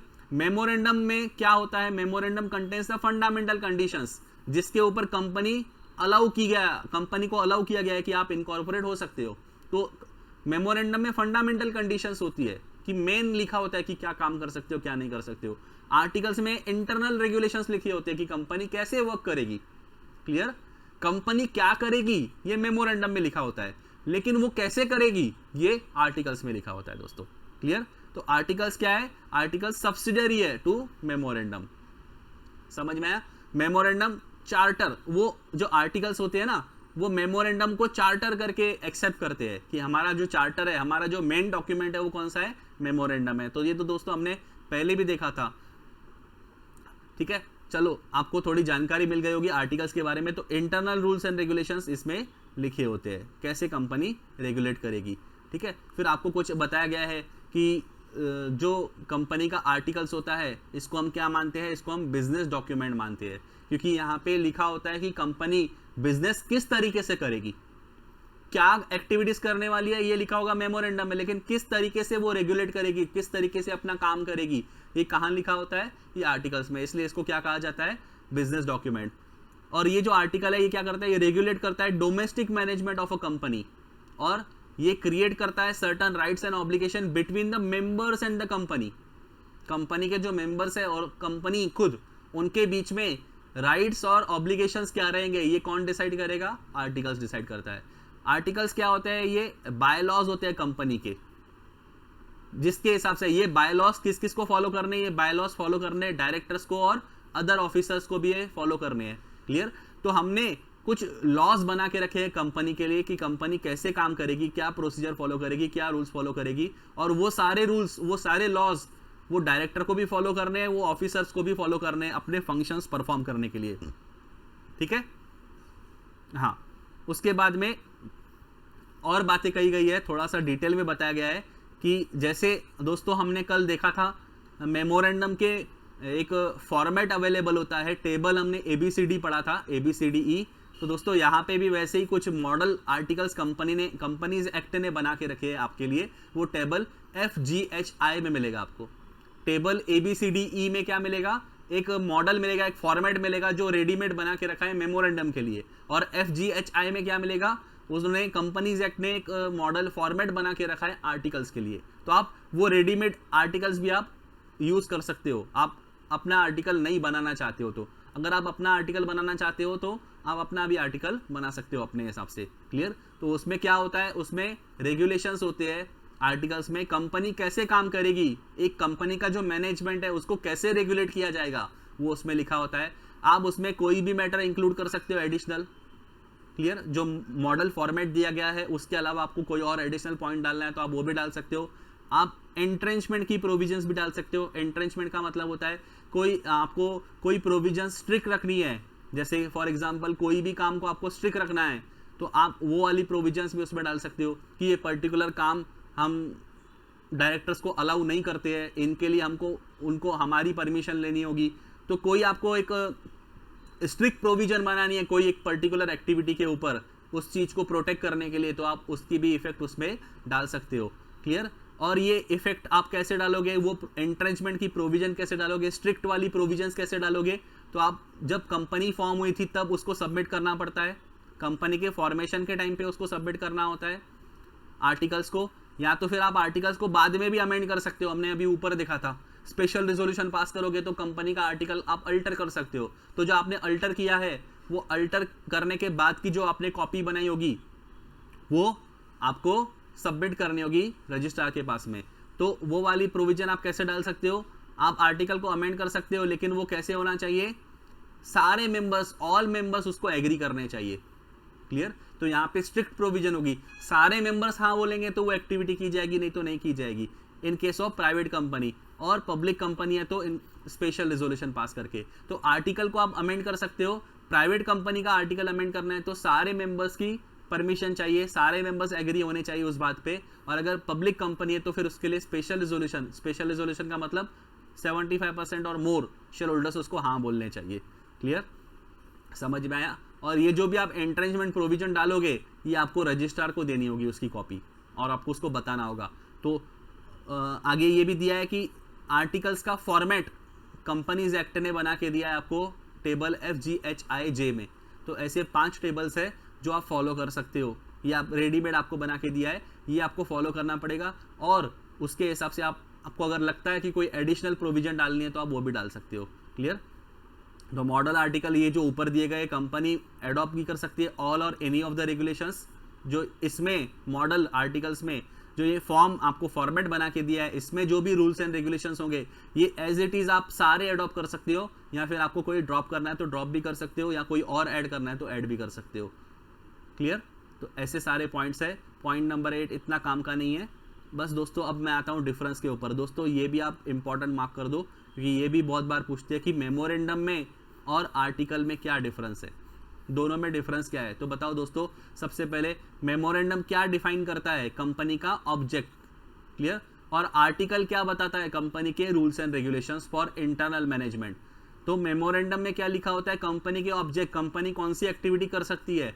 आर्टिकल्स में क्या लिखा होगा, कंपनी का इंटरनल मैनेजमेंट कैसे काम करेगा, कौन कौन से रूल्स एंड रेगुलेशंस रहेंगे उसके लिए, वो बताया जाएगा। क्लियर। तो आर्टिकल क्या बताता है, कंपनी के ऑब्जेक्टिव को कैसे पूरा किया जाएगा, how the objectives of the company are to be achieved, company के ऑब्जेक्ट कैसे अचीव किए जाएंगे ये बताएगा हमको आर्टिकल। क्लियर। क्या कर सकते हैं, हमारा ऑब्जेक्ट क्या है ये बताएगा मेमोरेंडम, और कैसे करना है अचीव वो बताएगा आर्टिकल। रिलेशनशिप, मेमोरेंडम जो है किस किस का रिलेशनशिप डिफाइन करता है, कंपनी का विद द आउटसाइड वर्ल्ड। तो कोई भी थर्ड पर्सन अगर कंपनी के साथ डील कर रहा है, कोई भी थर्ड पर्सन कंपनी के साथ डील कर रहा है तो उसको पहले देखना होगा कि कंपनी कौन कौन से एक्टिविटीज कर सकती है, उसके पास कौन कौन सी पावर्स है। इसका मतलब मेमोरेंडम जो है वो कंपनी का और आउटसाइड वर्ल्ड का आपस में रिलेशन क्या है वो डिसाइड करता है, और आर्टिकल जो है ये कंपनी का और उसके मेंबर्स के बीच का रिलेशनशिप डिफाइन करती है। क्लियर। कोई भी काम कैसे किया जाएगा, क्या प्रोसीजर फॉलो की जाएगी, इंटरनल मैनेजमेंट, तो उसके मेंबर्स के साथ उसका रिलेशन क्या है वो डिफाइन किया जाता है। क्लियर। उसके बाद आते हैं दोस्तों, थर्ड डिफरेंस है दोनों में, अल्टरेशन। मेमोरेंडम को अल्टर करना काफ़ी मुश्किल है, कुछ ही सर्कमस्टेंसेस में या फिर कुछ तरीके प्रोवाइड किए गए एक्ट में उसी मैनर में उसको चेंज किया जा सकता है, अल्टर किया जा सकता है। और ज़्यादातर केसेस में तो आपको आरडी की परमिशन लेनी होगी या ट्रिब्यूनल की परमिशन लेनी होगी। तो बिना ट्रिब्यूनल की परमिशन के आप अपने मेमोरेंडम को चेंज नहीं कर सकते हो। लेकिन आर्टिकल्स को चेंज करना है तो हमने दोस्तों अभी ऊपर देखा, वो तो अपने हाथ में होता है, वो शेयर होल्डर्स के हाथ में होता है। शेयर होल्डर्स अगर स्पेशल रिजोल्यूशन पास करेंगे तो आर्टिकल्स में अमेंडमेंट हो जाएगी। मेमोरेंडम को चेंज करना उनके हाथ में नहीं होता है, उनको उसके लिए ट्रिब्यूनल की परमिशन लेनी होती है। क्लियर। और अल्ट्रा वायरस, ये भी एक डिफरेंस है। कोई भी एक्टिविटी अगर आप ऐसी करोगे जो कंपनी के स्कोप में नहीं आता है, beyond the scope of the company memorandum है, तो उसको अल्ट्रा वायरस माना जाएगा, और ऐसे सारे कॉन्ट्रैक्ट हम वॉइड मानते हैं। और इवन उसको शेयर होल्डर्स भी रेटिफाई नहीं कर सकते।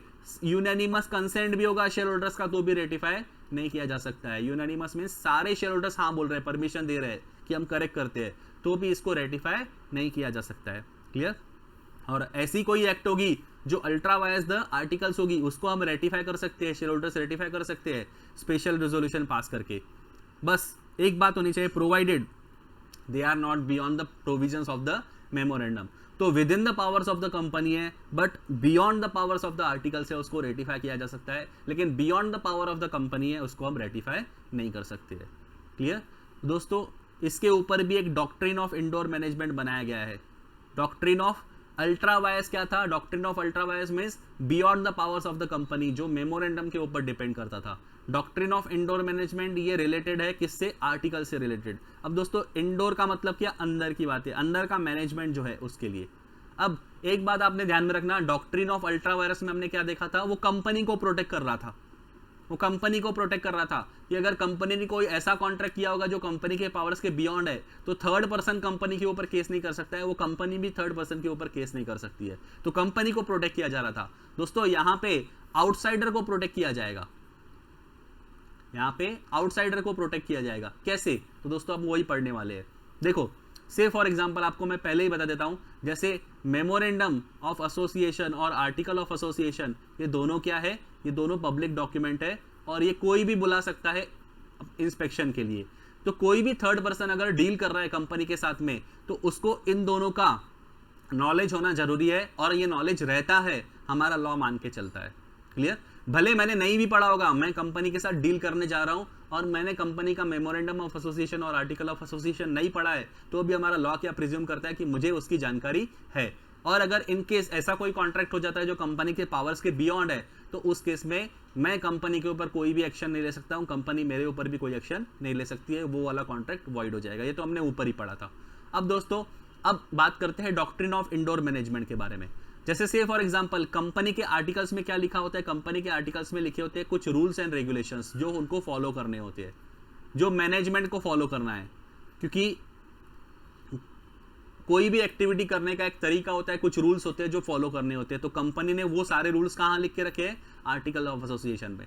अब से फॉर एग्जांपल इस आर्टिकल ऑफ एसोसिएशन में एक रूल ऐसा लिखा था कि कंपनी के डायरेक्टर जो है, कंपनी के जो डायरेक्टर है, ये लोन ले सकते हैं, ये लोन ले सकते हैं कंपनी के लिए, कंपनी के लिए लोन ले सकते हैं, लेकिन लोन लेने से पहले शेयर होल्डर से पूछा जाएगा, शेयर होल्डर से पूछा जाएगा, मींस शेयर होल्डर से रिजोल्यूशन पास करवाना पड़ेगा, और साथ में वो जो रिजोल्यूशन पास किया जाएगा उस रिजोल्यूशन में ही अमाउंट भी मेंशन करना होगा, उस रिजोल्यूशन में अमाउंट भी मेंशन करना होगा कि कितने लोन के लिए वो शेयर होल्डर परमिशन दे रहे हैं।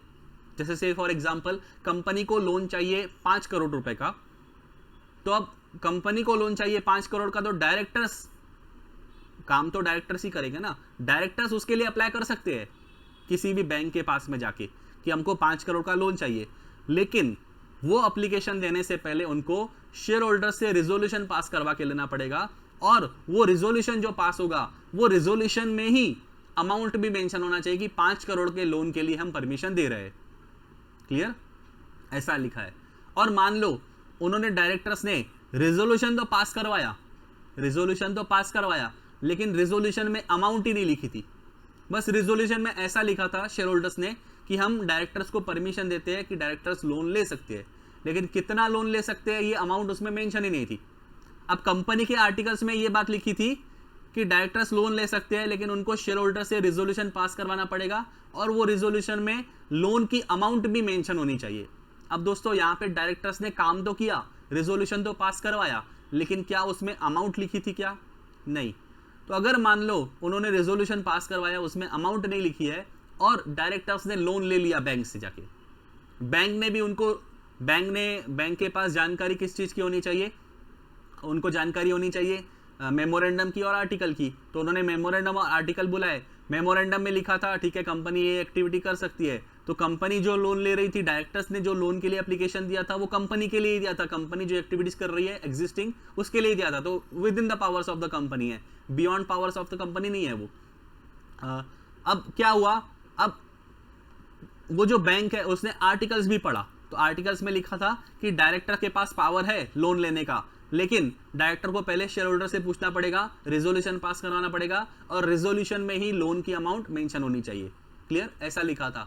और कंपनी ने, बैंक ने दोनों डॉक्यूमेंट पढ़ लिए, कंपनी कौन सी एक्टिविटी कर सकती है उसी एक्टिविटी के लिए वो लोन ले रही है, और कंपनी ने आर्टिकल भी पढ़ा कि डायरेक्टर के पास पावर है लोन लेने का, हाँ, लेकिन उनको एक प्रोसीजर फॉलो करनी पड़ेगी।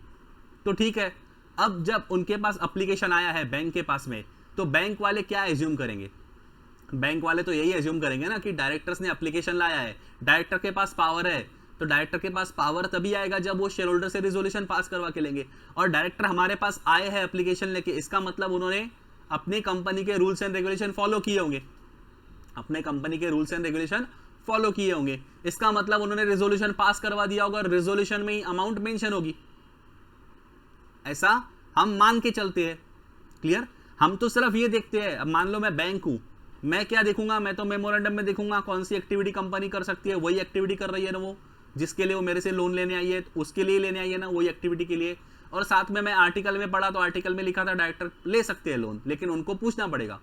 अब डायरेक्टर की एप्लीकेशन आई है मेरे पास, तो मैं क्या एज्यूम करूंगा कि उन्होंने अपने कंपनी के जो रूल्स है वो फॉलो किए होंगे, उन्होंने शेयर होल्डर से पूछा होगा, रिजोल्यूशन पास करवा लिया होगा, और रिजोल्यूशन में ही अमाउंट भी मेंशन होगी लोन की। अब मैं उनसे डॉक्यूमेंट थोड़ी ना मांगूंगा, लाओ वो रिजोल्यूशन लाके बताओ उसमें आपने पास करवाया है कि नहीं, आपने उसमें लोन अमाउंट मेंशन है कि नहीं।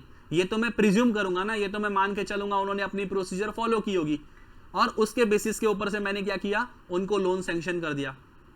अब ये बात बाद में पता चली, पैसे देने के बाद में बात पता चली कि उन्होंने ये जो रूल था, ये जो प्रोसीजर थी, उन्होंने फॉलो ही नहीं किए। उन्होंने शेयर होल्डर से रिजोल्यूशन तो पास करवाया है, लेकिन वो रिजोल्यूशन में अमाउंट मेंशन नहीं है।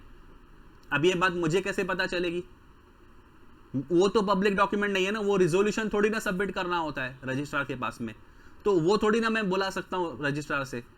ये तो डायरेक्टर की एप्लीकेशन आएगी तो मैं प्रिज्यूम कर लूंगा कि उन्होंने रूल्स एंड रेगुलेशन जो बनाए हैं वो खुद फॉलो करेंगे, वो उन्होंने अपने इंटरनल मैनेजमेंट के लिए बनाए हैं।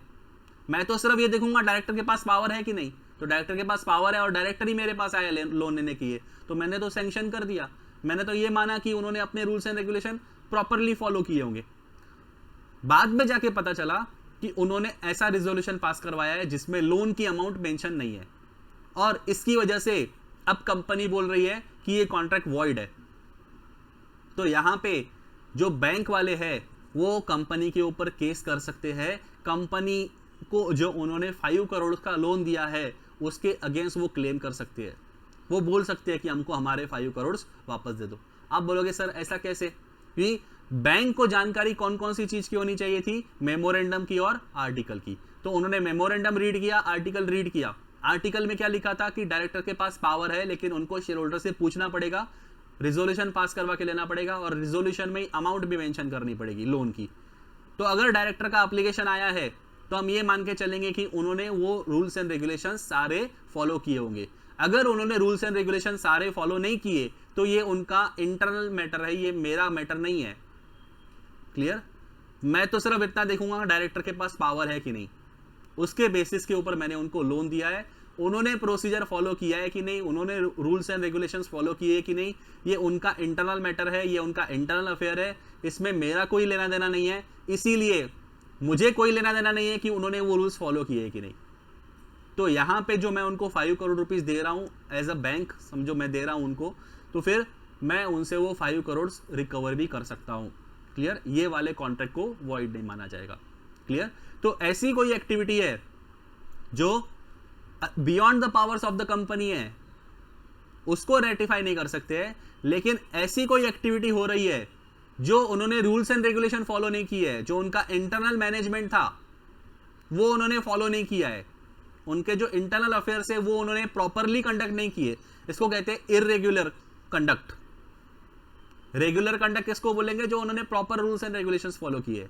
यहां पे उन्होंने रूल्स एंड रेगुलेशंस फॉलो नहीं किए प्रॉपर, तो ये जो एक्टिविटी कंडक्ट हुई है इररेगुलरली हुई, तो इसको रेटिफाई किया जा सकता है और इसमें प्रोटेक्शन मुझे मिलेगा। मैं उनके ऊपर केस कर सकता हूं अगर कल चल के उन्होंने मुझे पैसे नहीं दिए तो ये आउटसाइडर को प्रिवेंट करता है, प्रोटेक्ट करता है। प्रिवेंट नहीं, प्रोटेक्ट करता है आउटसाइडर को। क्लियर? समझ में आया? तो यही है doctrine of indoor management. Means ऐसी कोई एक्टिविटी हो रही है, ऐसी कोई कॉन्ट्रैक्ट हो रहा है, उसके लिए रूल्स एंड रेगुलेशन फॉलो करना कंपनी के मैनेजमेंट का काम था और उन्होंने वो नहीं किया, उन्होंने वो इररेगुलरली कंडक्ट किया है, तो इसमें आउटसाइडर का कोई दोष नहीं है, क्योंकि आउटसाइडर को यह पता होना जरूरी नहीं कि कंपनी में कैसे काम चल रहा है। क्लियर? कंपनी के अंदर काम कैसे होता है ये मुझे जानकारी लेने की कोई जरूरत नहीं है, वो उन्होंने प्रॉपरली किया है कि नहीं। मुझे बस इतना देखना है कि मेमोरेंडम में कवर होता है क्या, आर्टिकल्स में कवर होता है क्या, और वही एक्टिविटी के लिए मैं कॉन्ट्रैक्ट कर रहा हूं क्या। तो अगर ये सारी बातें सेटिस्फाई होती है तो फिर उनका इंटरनल मैनेजमेंट कैसा है, उनके इंटरनल अफेयर्स कैसे कंडक्ट होते हैं, ये मेरा कोई लेना देना नहीं है। इसकी जानकारी मेरे पास होनी चाहिए, ऐसा लॉ नहीं मानता है। क्लियर? इसकी जानकारी मुझे कैसे हो सकती है? क्लियर? तो यहां पे आउटसाइडर को प्रोटेक्ट किया जाएगा। समझ में आया? तो यहां पे वही दिया है। पहले तो दोस्तों आपको पता है डॉक्ट्रिन ऑफ कंस्ट्रक्टिव नोटिस, तो ये तो हमने काफी बार देख लिया। इसका मतलब क्या होता है कि जो पब्लिक डॉक्यूमेंट्स होते हैं जैसे मेमोरेंडम ऑफ एसोसिएशन और आर्टिकल ऑफ एसोसिएशन, ये दोनों क्या है? ये दोनों पब्लिक डॉक्यूमेंट्स है, और कोई भी थर्ड पर्सन कंपनी के साथ अगर डील कर रहा है तो उसको इन दोनों डॉक्यूमेंट्स की जानकारी होती है, ऐसा हमारा लॉ मान के चलता है। उसी को ही कहते हैं doctrine of constructive notice. Clear? समझ में आया? तो एक बार आप पढ़ लोगे तो आपको समझ में आएगा। यहाँ पे आपको एक बार मैं लगे तो रीड करके दिखाता हूँ आपको। कंस्ट्रक्टिव नोटिस का मतलब क्या? तो कोई भी पर्सन उसने डॉक्यूमेंट्स रीड किए हो या ना रीड किए हो, जैसे कि memorandum of association and article of association, उसने रीड किए हो या ना किए हो, क्या प्रिज्यूम करता है हमारा लॉ कि उसको उस चीज का नॉलेज होगा, कि वो डॉक्यूमेंट्स में क्या क्या कंटेंट्स है उसका नॉलेज होगा। क्लियर? और हमारा लॉ ये भी प्रिज्यूम करता है कि उसने ना ही सिर्फ डॉक्यूमेंट्स रीड किए, बस उसको उसका जो उसने मतलब है वो उसको ट्रू पर्सपेक्टिव में उसको समझा है, तो उसका जो मतलब निकलना चाहिए उसी मतलब में उसने समझा है। क्लियर? और जो कोई भी पर्सन कंपनी के साथ डील कर रहा है उसको कंस्ट्रक्टिव नोटिस की जानकारी होगी, ना सिर्फ मेमोरेंडम की नहीं, आर्टिकल्स ऑफ एसोसिएशन की भी, और साथ में अदर रिलेटेड डॉक्यूमेंट्स भी, जैसे कि स्पेशल रिजोल्यूशंस जो भी रजिस्टर्ड है।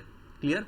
समझ में आया? अब पढ़ते हैं doctrine of indoor management. Indoor दोस्तों इसका मतलब होता है, इंडोर का मतलब होता है अंदर का मैनेजमेंट। तो अंदर का मैनेजमेंट जो है, कंपनी के अंदर क्या चल रहा है इसकी जानकारी मुझे होना जरूरी नहीं है।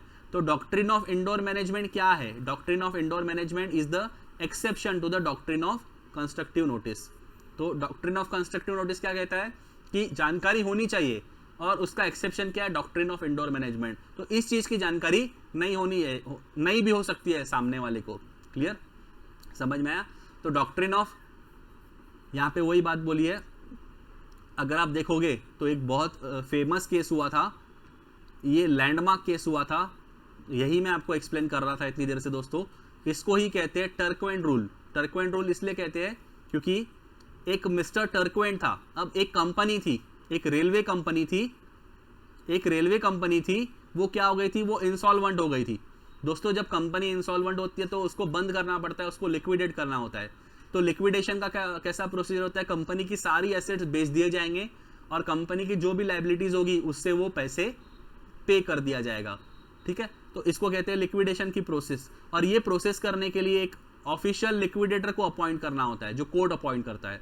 कोर्ट एक पर्सन को अपॉइंट करता है ये सब काम करने के लिए, कि कंपनी की सारी एसेट्स बेच दो, और वो बेच के जो पैसे आएंगे उस पैसों से आप क्या करो? लायबिलिटीज पे कर दो। तो इस केस में क्या हुआ था? ये कंपनी जब रेलवे कंपनी जब इंसॉल्वेंट हुई थी, तो इसके लिए मिस्टर टर्कवेंट को ऑफिशियल लिक्विडेटर करके अपॉइंट किया गया था। तो उसके हाथ में एक काम दिया गया था। जब वो ये काम कर रहा था तो उसने देखा कंपनी ने एक बॉन्ड लिख के दिया था। ये रेलवे कंपनी ने एक बॉन्ड दिया था, किसको? एक बैंक को। उस बैंक का नाम क्या था? Royal British bank. तो कंपनी ने बॉन्ड दिया था, मींस बॉन्ड पे लिख के दिया था कि हम आपसे ये 2000 पाउंड्स का लोन ले रहे हैं, हम आपसे 2000 पाउंड्स का लोन ले रहे हैं, ऐसा बॉन्ड लिख के दिया था रॉयल ब्रिटिश बैंक को। तो दोस्तों ये जो बॉन्ड होता है इसको सिक्योर्ड लोन माना जाता है। ये सिक्योरिटी है, ये प्रूफ है कि आपने लोन लिया है। तो ये जो बॉन्ड लिख के दिया है, तो वो बैंक के पास में, वो बैंक को क्या माना जाएगा? सिक्योर्ड क्रेडिटर माना जाएगा। क्लियर? अब बाद में क्या हुआ? वो बॉन्ड के ऊपर कंपनी का सील भी था, वो बॉन्ड के ऊपर कंपनी का सील भी था, और उस पे 2 डायरेक्टर्स की साइन भी थी और सेक्रेटरी की भी साइन थी। वो बॉन्ड पे कंपनी की सील थी, 2 डायरेक्टर्स की साइन भी थी और सेक्रेटरी की भी साइन थी, जो ऐसा होना चाहिए बॉन्ड के ऊपर। ये प्रोसीजर है दोस्तों, कंपनी का सील उसके ऊपर होना चाहिए, 2 डायरेक्टर्स की साइन लगती है मिनिमम, और एक सेक्रेटरी की साइन लगती है। तो उन्होंने वो बॉन्ड देखा तो वो प्रॉपर बॉन्ड था। कंपनी के ऊपर केस किया गया, कंपनी के ऊपर केस किया गया। केस क्यों किया गया देखते हैं हम आगे, क्यों किया गया दोस्तों केस। अब देखो क्या था वहां पे, देखो उनके आर्टिकल्स में क्या लिखा था कि directors only had power to borrow up to an amount authorised by a company resolution. a resolution had been passed but not specifying how much the directors could borrow. तो उनके आर्टिकल्स में लिखा गया था कि कंपनी के जो directors है वो उनके पास पावर है बोरो करने का, लोन लेने का पावर्स है उनके पास में, लेकिन कितना, जितना कंपनी के रिजोल्यूशन में लिखा जाएगा उतना अमाउंट। इसका मतलब उनको रिजोल्यूशन पास करना जरूरी था और रिजोल्यूशन में ही अमाउंट लिखना भी जरूरी था कि कितना लोन वो ले सकते हैं, हम उसके लिए कितना परमिशन शेयर होल्डर दे रहे हैं। यहां पे क्या हुआ था, रिजोल्यूशन तो पास किया गया था लेकिन वो रिजोल्यूशन में अमाउंट स्पेसिफाई नहीं की गई थी, उसमें बस इतना बोला गया था कि डायरेक्टर्स को हम परमिशन देते हैं, लेकिन डायरेक्टर्स कितना बोरो कर सकते हैं ये अमाउंट उसमें स्पेसिफाइड नहीं थी। तो कोर्ट का डिसीजन क्या आया, held it was decided that the bond was valid. ये बॉन्ड क्या है, वैलिड है। क्लियर। जो बैंक है, कोर्ट ने क्या माना कि बैंक को किस चीज का नॉलेज होना चाहिए, उसको अवेयरनेस किस चीज का होना चाहिए, अवेयरनेस किसका होना चाहिए कि डायरेक्टर्स बोरो कर सकते हैं only up to the amount resolutions allowed. लेकिन बैंक को इस चीज की जानकारी बिल्कुल भी लेना जरूरी नहीं कि उन्होंने रिजोल्यूशन पास किया है कि नहीं और उसको रजिस्टर करवाया है कि नहीं। क्लियर। तो कंपनी के अंदर रूल्स एक्चुअली फॉलो हुए कि नहीं इसकी जानकारी लेना बैंक का कोई अधिकार नहीं है, बैंक को इसकी जानकारी नहीं भी रहेगी तो चलेगा। क्लियर। इसका मतलब क्या, बैंक को दो चीजों की नॉलेज होनी चाहिए कि कंपनी का मेमोरेंडम क्या है और कंपनी का आर्टिकल्स क्या बोलता है। कंपनी के आर्टिकल्स में लिखा है डायरेक्टर्स लोन ले सकते हैं, उसके लिए रिजोल्यूशन पास करना पड़ेगा और रिजोल्यूशन में ही अमाउंट स्पेसिफाई करना पड़ेगा। तो ये दोनों जानकारी बैंक के पास होनी चाहिए। तो डायरेक्टर के पास पावर है ना, और डायरेक्टर ने एप्लीकेशन किया है तो बैंक उनको लोन दे सकती है, लेकिन उन्होंने ये चीज एक्चुअली फॉलो किया है कि नहीं ये जानकारी लेना बैंक को होगी, इसकी जानकारी ये हमारा लॉ नहीं मानता है। क्लियर। इससे कोई लेना देना नहीं कि उन्होंने एक्चुअल में वो प्रोसीजर फॉलो किया है कि नहीं। ये कंपनी का देखो वही बोला है, the bond was valid because there was no requirement to look into the company's internal workings. ये इंडोर मैनेजमेंट का रूल है, ये कहता है कंपनी के इंडोर्स अफेयर्स ये कंपनी की प्रॉब्लम है। क्लियर। तो वो रूल्स एंड रेगुलेशन उन्होंने फॉलो किए कि नहीं ये उनकी प्रॉब्लम है, ये कोई हमारा लेना देना नहीं है। तो बैंक का लेना देना नहीं है उन्होंने किया है कि नहीं किया है वो रूल फॉलो। कंपनी के आर्टिकल्स में बोला गया है ना कि डायरेक्टर्स के पास पावर्स है, तो हम ये मान के चलेंगे उन्होंने प्रॉपरली वो रूल फॉलो किया होगा, हम थोड़ी ना देखने वाले।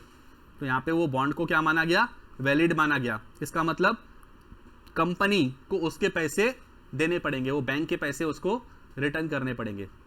क्लियर। अब दोस्तों यहाँ पे देखो, अब यहाँ पे ये बहुत ही इंपॉर्टेंट है, इसके ऊपर भी केस स्टडी टाइप क्वेश्चन आता है दोस्तों। देखो ये क्या कहा गया है, exceptions to the doctrine of indoor management. Means वैसे तो डॉक्ट्रिन ऑफ इंडोर मैनेजमेंट क्या बोलता है, आउटसाइडर को प्रोटेक्ट करता है। वैसे डॉक्ट्रिन ऑफ इंडोर मैनेजमेंट क्या करता है, आउटसाइडर को प्रोटेक्ट करता है। जैसे यहाँ पे उसने एग्जांपल में बैंक को प्रोटेक्ट किया, उसने क्या कहा बॉन्ड वैलिड है और बैंक को उसके पैसे मिलेंगे। लेकिन दोस्तों ये उसके एक्सेप्शंस है। अब एक्सेप्शन है मींस ये बातें उसमें कवर नहीं होती है। इसका मतलब क्या, यहां पे आउटसाइडर को प्रोटेक्ट नहीं किया जाएगा। क्लियर। तो इस केसेस में हम दोस्तों ऐसी 3 केसेस पढ़ने वाले हैं, इसमें आउटसाइडर को प्रोटेक्ट नहीं किया जाएगा। वैसे तो डॉक्ट्रिन ऑफ इंडोर मैनेजमेंट का मतलब होता है आउटसाइडर को प्रोटेक्ट करना, कंपनी के अंदर काम सही तरीके से हो रहा है कि नहीं, उसके इंटरनल अफेयर्स कैसे कंडक्ट हो रहे हैं, उससे बाहर वाले का आउटसाइडर का कोई रिलेशन नहीं है। तो अगर प्रॉपरली कंडक्ट नहीं हुए इंटरनल अफेयर्स तो उसके लिए आउटसाइडर को प्रोटेक्ट किया जाएगा। क्लियर। लेकिन ये दोस्तों उसके एक्सेप्शंस है। एक्सेप्शन का मतलब यहाँ पे आउटसाइडर को प्रोटेक्ट नहीं किया जाएगा दोस्तों। क्लियर, समझ रहे हो। तो ऐसे कौन कौन से केसेस है, आइए हम वो पढ़ते हैं। आउटसाइडर को प्रोटेक्ट नहीं किया जाएगा। सबसे पहला केस, 3 केसेस है दोस्तों, इसके ऊपर केस स्टडी टाइप क्वेश्चन आ चुके हैं पेपर में। देखो क्या कहा गया है, जब आउटसाइडर को एक्चुअल और कंस्ट्रक्टिव नॉलेज होगा इरेगुलरिटी का। जैसे से फॉर एग्जांपल कोई भी ट्रांजैक्शन, जैसे मैं आउटसाइडर हूं, अब कोई एक एक्टिविटी करनी थी तो कंपनी के आर्टिकल्स में लिखा गया था कि कंपनी को ये रूल फॉलो करना पड़ेगा। कंपनी के आर्टिकल्स में लिखा गया था कि ये एक्टिविटी करने के लिए ये रूल्स फॉलो करना पड़ेगा। मुझे आउटसाइडर को इंटरनल अफेयर्स क्या हो रहा है, कंपनी के अंदर क्या हो रहा है, कैसे हो रहा है, ये मुझे जानकारी नहीं होगी, ऐसा लॉ मान के चलता है। क्लियर। लेकिन वो एक्टिविटी करने से पहले मुझे श्योर शॉट पता था, मुझे कंफर्म था कि वो एक्टिविटी बराबर तरीके से नहीं की गई है, मीन्स उसके जो इंटरनल अफेयर्स है वो प्रॉपरली कंडक्ट नहीं किए गए हैं, वहां पे जो काम होना चाहिए था वो इरेगुलरली हो रहा है, इसकी जानकारी मुझे पहले से थी और फिर भी मैं वो कॉन्ट्रैक्ट कर रहा हूं। तो दोस्तों अब मुझे बात बताओ, अब मुझे लॉ प्रोटेक्ट करेगा क्या? लॉ बोलेगा आपको जानकारी है वहां पे काम इरेगुलरली हो रहा है और फिर भी आप वो एक्टिविटी के लिए हां बोल रहे हो, तो फिर उस केस में आपको हम प्रोटेक्ट कैसे करें? समझ रहे हो? तो जानकारी नहीं होगी, वैसे तो मेरे पास उसकी जानकारी नहीं होनी चाहिए कि उनके इंटरनल अफेयर्स प्रॉपरली कंडक्ट हो रहे हैं कि नहीं, लेकिन उस केस में मुझे प्रोटेक्ट किया जाएगा। लेकिन अगर मुझे जानकारी है कि वहां पे कोई काम सही तरीके से नहीं हुआ है, इरेगुलर काम हुआ है, और फिर भी मैं वो एक्टिविटी को सपोर्ट कर रहा हूं, तो क्या लॉ अब मुझे प्रोटेक्ट करेगा? नहीं सर। तो यहां पे मुझे एक्चुअल नॉलेज था, कंपनी में इरेगुलरिटी हो रही है, इसका मुझे एक्चुअल नॉलेज था और फिर भी मैं वो काम कर रहा हूं, तो फिर अब इस केस में आउटसाइडर को प्रोटेक्ट नहीं किया जाएगा। इसलिए दोस्तों यहाँ पे ये डॉक्ट्रिन ऑफ इंडोर मैनेजमेंट के ये एक्सेप्शन में आता है। क्लियर? तो यहाँ पे the rule does not protect any person, the rule does not protect any person when the person dealing with the company, when the person dealing with the company has notice, notice means knowledge, whether actual or constructive of the irregularity. तो जो company के साथ जो person company के साथ deal कर रहा है उसको इस बात का नॉलेज था कि वहां पे इरेगुलरिटी हो रही है, वहां पे इरेगुलर तरीके से काम हो रहा है और फिर भी वो डील कर रहा है, तो उस केस में आउटसाइडर पर्सन को प्रोटेक्ट नहीं किया जाएगा। दोस्तों यहाँ पे जैसे एग्जांपल दिया गया है, एक कंपनी थी, उसके डायरेक्टर्स ने क्या किया, अब कंपनी को लोन की जरूरत थी, कंपनी को पैसों की जरूरत थी, लोन की जरूरत थी, तो कंपनी डिबेंचर्स इशू कर रही थी। डिबेंचर्स तो दोस्तों तभी इशू करते हैं जब लोन की जरूरत होती है, तो कोई भी पर्सन डिबेंचर खरीदेगा, डिबेंचर लेगा और बदले में कंपनी को पैसे देगा, तो ये क्या इंडिकेट करता है, कंपनी ने लोन लिया है। अब यहाँ पे क्या हुआ, कंपनी के जो डायरेक्टर्स थे ना, कंपनी के जो डायरेक्टर्स थे उन्होंने ही ये डिबेंचर्स परचेस कर लिए, उन्होंने ही ये डिबेंचर्स परचेस कर लिए। इसका मतलब क्या, उन्होंने ही कंपनी को लोन दे दिया और डिबेंचर्स कंपनी के खुद को इशू कर दिए। क्लियर? समझ गए क्या किया उन्होंने? लेकिन अब दोस्तों यहां पे डायरेक्टर्स को तो सारी जानकारी होती है क्योंकि वही गवर्निंग बॉडी होती है, वही सारा मैनेजमेंट का काम देखती है, तो यहां पे उसको सारे इंटरनल मैनेजमेंट की जानकारी होगी, ऑब्वियस बात है। अब यहां पे कंपनी के देखो इसमें क्या लिखा था, कंपनी के आर्टिकल्स में क्या लिखा था, कंपनी के आर्टिकल्स में लिखा था कि कोई भी लोन लेने से पहले कंपनी, कोई भी लोन लेने से पहले कंपनी को क्या करना पड़ेगा, जनरल मीटिंग में एसेंट लेना पड़ेगा। एसेंट बोले तो मंजूरी लेनी पड़ेगी दोस्तों, परमिशन लेनी पड़ेगी। कोई भी लोन लेने से पहले कंपनी कोई भी लोन लेगी ना, उससे पहले शेयर होल्डर से परमिशन ली जाएगी। क्लियर? अब ये जो कंपनी ने डिबेंचर इशू किए, अगर ये आउटसाइडर को इशू करता तो आउटसाइडर को नहीं पता चलता परमिशन ली गई है कि नहीं, रिजोल्यूशन पास किया गया है कि नहीं। क्लियर? लेकिन यहां पे क्या हुआ, कंपनी के जो डायरेक्टर्स थे उन्होंने ही लोन दे दिया कंपनी को, उन्होंने खुद ने लोन दे दिया और यहां पे रिजोल्यूशन किसको पास करवाना था, डायरेक्टर्स को ही पास करवाना था। कब डायरेक्टर्स को तो कंपनी के आर्टिकल्स की जानकारी होती है, कंपनी के आर्टिकल्स की जानकारी उनको होती है कि कंपनी के आर्टिकल्स में क्या लिखा है कि लोन लेने से पहले उनको शेयर होल्डर्स की परमिशन लेनी पड़ेगी, और परमिशन भी किसको लेनी है, डायरेक्टर्स को ही लेनी है। उनको खुद को ये प्रोसीजर फॉलो करना था, उन्होंने ये प्रोसीजर फॉलो ही नहीं किया और कंपनी को लोन दे दिया और कंपनी से डिबेंचर ले लिए। अब दोस्तों यहां पे उनको इरेगुलरिटी हुआ है, ये उनको एक्चुअल जानकारी थी क्योंकि उनको ही प्रोसीजर फॉलो करना था वो रिजोल्यूशन पास करवाने का, और उन्होंने ही नहीं किया और बिना शेयर होल्डर से पूछे उन्होंने कंपनी को लोन दे दिया खुद ने। अब यहां पे जो आउटसाइडर है वो कौन है, यहां पे आउटसाइडर डायरेक्टर ही है, यहां पे आउटसाइडर कौन है, डायरेक्टर ही है। तो डायरेक्टर ने ही लोन दे दिया और डायरेक्टर ने ही इरेगुलरिटी से काम किया है, तो यहां पे उनको इरेगुलरिटी हो रही है इसका नॉलेज था, तो इस केस में अब डायरेक्टर्स को प्रोटेक्ट नहीं किया जाएगा। समझ में आया? तो उन्होंने जो लोन दिया है कंपनी को उसके लिए डायरेक्टर्स को प्रोटेक्ट नहीं किया जाएगा क्योंकि यहां पे डायरेक्टर्स को जानकारी थी कि ऐसा रूल है, ऐसी प्रोसीजर फॉलो करनी पड़ती है और हमने वो प्रोसीजर फॉलो नहीं की है। क्लियर? समझ में आया? एक दूसरा एग्जांपल है, एक दूसरी कंपनी में क्या हुआ, डायरेक्टर्स ने खुद को शेयर्स अलॉट कर दिए, डायरेक्टर्स ने खुद को शेयर्स अलॉट कर दिए, और जिस मीटिंग में शेयर्स अलॉट किए जा रहे थे दोस्तों, उस मीटिंग में उन डायरेक्टर्स को प्रेजेंट नहीं रहना चाहिए था, पार्टिसिपेट नहीं करना था। ये रूल है, ये उनके आर्टिकल्स में लिखा था कि जिस मीटिंग में डायरेक्टर को शेयर्स अलॉट किए जाएंगे, उस मीटिंग में डायरेक्टर्स पार्टिसिपेट नहीं करेगा, और उसने उसमें पार्टिसिपेट कर दिया और उसको शेयर्स भी अलॉट हो गए, तो अब इस केस में वो डायरेक्टर को प्रोटेक्ट नहीं किया जाएगा, उसका जो अपॉइंटमेंट था एज अ डायरेक्टर वो वैलिड नहीं माना जाएगा। क्लियर? समझ में आया? तो आप खुद ही उस चीज के लिए जिम्मेदार थे, आपको वहां पे कोई काम इर्रेगुलर तरीके से हो रहा है इसकी जानकारी है आपको, और फिर भी आप वो काम कर रहे हो, तो उस केस में आपको प्रोटेक्ट नहीं किया जाएगा। क्लियर? तो यहां पे अगर कोई आउटसाइडर, कोई बैंक होती थी, तो उसको पता नहीं चलता था कि शेयर होल्डर से पूछा गया है कि नहीं पूछा गया है लोन लेने के लिए, वो तो ये मान के चलती थी कि डायरेक्टर्स ने प्रोसीजर फॉलो किया होगा। लेकिन यहाँ पे क्या हुआ, यहाँ पे डायरेक्टर्स ने खुद ने लोन दे दिया और उन्होंने खुद ने प्रोसीजर फॉलो नहीं किया, तो लोन देते वक्त उनको ये जानकारी थी कि ये प्रोसीजर फॉलो नहीं हुई है, ये काम इर्रेगुलर तरीके से हो रहा है, तो उस केस में डायरेक्टर को प्रोटेक्ट नहीं किया जाएगा। दोस्तों सेकंड है सस्पिशन ऑफ इर्रेगुलरिटी। दोस्तों यहाँ पे था एक्चुअल नॉलेज, कोई काम इर्रेगुलर तरीके से हो रहा है, ये आपको एक्चुअल नॉलेज है, आपको 100% पता है, लेकिन यहाँ पे आपको 100% नहीं पता है, लेकिन आपको सस्पिशन होना चाहिए, मीन्स आपको डाउट होना चाहिए। वो ट्रांजैक्शन का नेचर ही ऐसा होगा कि आप वो करोगे तो आपको डाउट आ जाएगा कि यार ये इर्रेगुलर तरीके से हो रहा है। जैसे यहाँ पे एक बहुत ही फेमस केस हुआ था, जनरली इसके ऊपर भी क्वेश्चन आए हैं केस स्टडी टाइप एग्जाम में।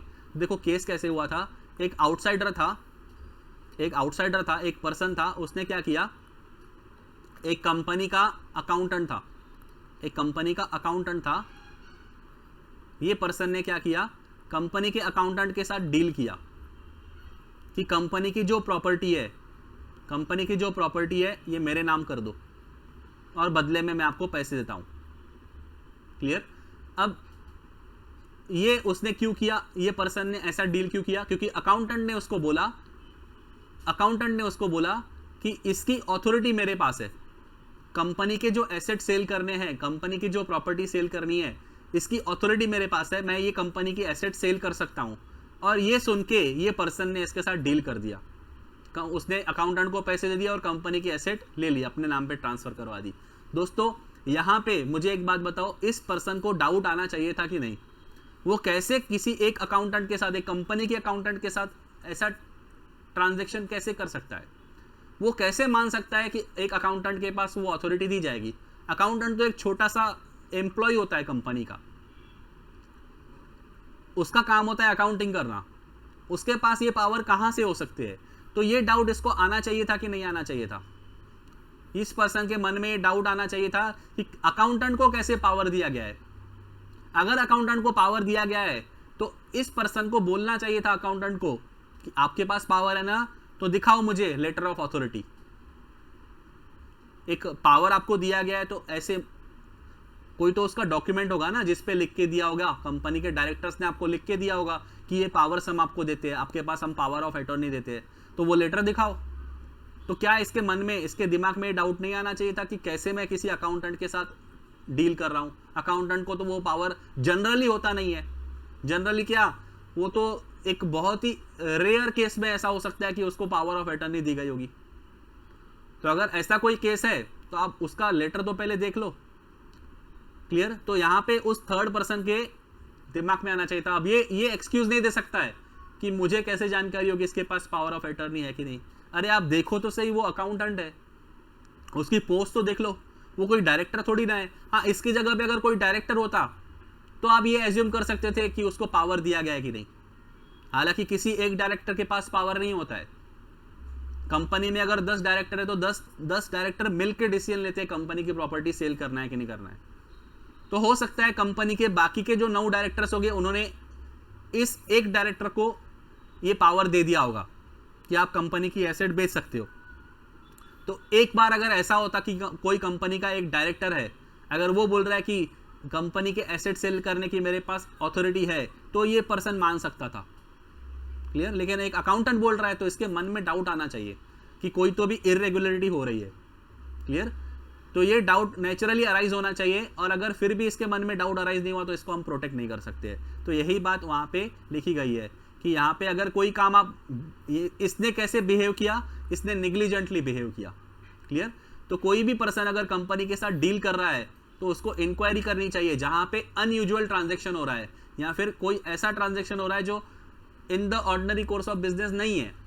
अब अकाउंटेंट का ये ऑर्डिनरी कोर्स ऑफ बिजनेस नहीं है, ये एसेट बेचना, इसकी जगह पे डायरेक्टर करता था तो ये ऑर्डिनरी कोर्स ऑफ बिजनेस है।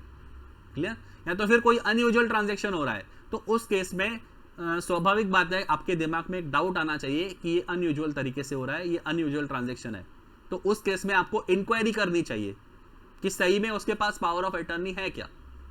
क्लियर? समझ में आया? तो यही बात यहाँ पे दी गई है कि यहाँ पे क्या हुआ, कंपनी के प्रॉपर्टी को ट्रांसफर किया गया था, और वो कंपनी की प्रॉपर्टी किसने ट्रांसफर की गई थी? कंपनी के अकाउंटेंट ने, और उस ट्रांसफर को क्या माना गया? वॉइड माना गया। क्लियर? तो यहाँ पे वो कंपनी की एसेट उसके नाम पे ट्रांसफर नहीं होगी, तो उसके पास कोई भी पावर ऑफ अटर्नी नहीं थी, अकाउंटेंट के पास नहीं थी, और इसलिए वो कंपनी की जो प्रॉपर्टी है उसको हम ट्रांसफर नहीं मानेंगे। तो ये इंडोर मैनेजमेंट का जो डॉक्ट्रिन है उसके एक्सेप्शन में आता है। वो थर्ड पर्सन जो कंपनी के साथ डील कर रहा है, कंपनी के अकाउंटेंट के साथ डील कर रहा है, वो ऐसा नहीं बोल सकता कि मुझे इसकी जानकारी नहीं थी, वहाँ पे कंपनी में काम इर्रेगुलर तरीके से हो रहा है, इसकी जानकारी मुझे नहीं होगी। क्लियर? तो इसका फायदा वो नहीं ले सकता क्योंकि कंपनी के अकाउंटेंट के साथ वो डील कर रहा है। और दोस्तों लास्ट केस है हमारा फोर्जरी। फोर्जरी का मतलब होता है फ्रॉड करना, एक जाली सिग्नेचर करना। क्लियर? डुप्लीकेट साइन करना। तो यहाँ पे भी जब ऐसा कोई फोर्जरी का केस होगा, जाली सिग्नेचर का केस होगा, उसमें भी ये doctrine of indoor management apply नहीं होगा। क्लियर? समझ में? उसमें भी आउटसाइडर को प्रोटेक्ट नहीं किया जाएगा।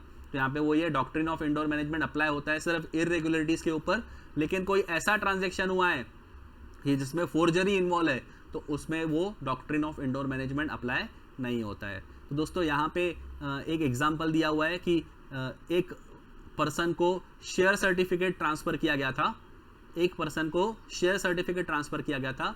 वो शेयर सर्टिफिकेट के ऊपर कंपनी का सील था और कंपनी के सेक्रेटरी ने खुद ने साइन किया था, और वहाँ पे 2 डायरेक्टर्स की सिग्नेचर भी होनी चाहिए थी, लेकिन वहाँ पे 2 डायरेक्टर्स ने साइन नहीं किया। उसका ही जाली सिग्नेचर, उन दोनों डायरेक्टर्स का जाली सिग्नेचर किसने कर दिया? कंपनी के सेक्रेटरी ने खुद ने कर दिया। बस एक शेयर सर्टिफिकेट उठाया कंपनी के सेक्रेटरी ने, उस पर कंपनी का सील लगा दिया, खुद की साइन कर दी, और साथ में 2 डायरेक्टर्स की जाली सिग्नेचर भी कर दी। दोस्तों ये जो शेयर सर्टिफिकेट है इसको वैलिड नहीं माना जाएगा, इसको हम जेन्युइन नहीं मानेंगे। तो यहाँ पे आउटसाइडर ऐसा बोल सकता है कि मुझे कैसे पता चलेगा कि उस पर डायरेक्टर की ओरिजिनल सिग्नेचर है कि डुप्लीकेट सिग्नेचर है, ये मुझे कैसे पता चलेगा? तो ये शेयर सर्टिफिकेट को वैलिड मानो, ये तो कंपनी का इंटरनल मैटर है। लेकिन दोस्तों ऐसा कोई भी फोर्जरी, ऐसा कोई भी फ्रॉड को हम सपोर्ट नहीं करते हैं, इसलिए ये शेयर सर्टिफिकेट को फ्रॉड माना जाएगा, ये फोर्जरी के ऊपर अप्लाई नहीं होता है। तो वो शेयर सर्टिफिकेट वैलिड नहीं है, वो वॉइड है। क्लियर? उस पर ओरिजिनल डायरेक्टर्स की सिग्नेचर होगी तो चलेगा। अगर वो फोर्जरी करेगा, कंपनी का सेक्रेटरी ही जो है वही अगर जाली सिग्नेचर कर रहा है, तो यहाँ पे उसकी वजह से आपको हम कोई टाइटल नहीं दे सकते हैं, क्योंकि शेयर होल्डर आप बन जाओगे। शेयर होल्डर तो फिर आप तो ओनर बन जाओगे। क्लियर? ऐसे तो फिर कोई भी फोर्जरी कर देगा, तो फोर्जरी को हम सपोर्ट नहीं करते। यहाँ पे जो डॉक्ट्रिन ऑफ इंडोर मैनेजमेंट है वो अप्लाई नहीं होता है। तो दोस्तों हमने 3 केसेस देखी जहाँ पे आपको इरेगुलरिटी का एक्चुअल नॉलेज है, जहाँ पे आपको इरेगुलरिटी का एक्चुअल नॉलेज लेकिन सस्पिशन आपके माइंड में आना चाहिए, वो अकाउंटेंट वाला, और एक फोर्जरी का। ऐसे 3 केसेस में डॉक्ट्रिन ऑफ इंडोर मैनेजमेंट का जो रूल है वो अप्लाई नहीं होता है, ये एक्सेप्शंस में कवर होते हैं दोस्तों। तो यही इसी के साथ हमने ये कंपनीज एक्ट ख़त्म कर दिया दोस्तों। आगे हम मिलेंगे फिर और नई एक्ट के साथ में अगले लेक्चर में। तब तक के लिए दोस्तों बाय बाय।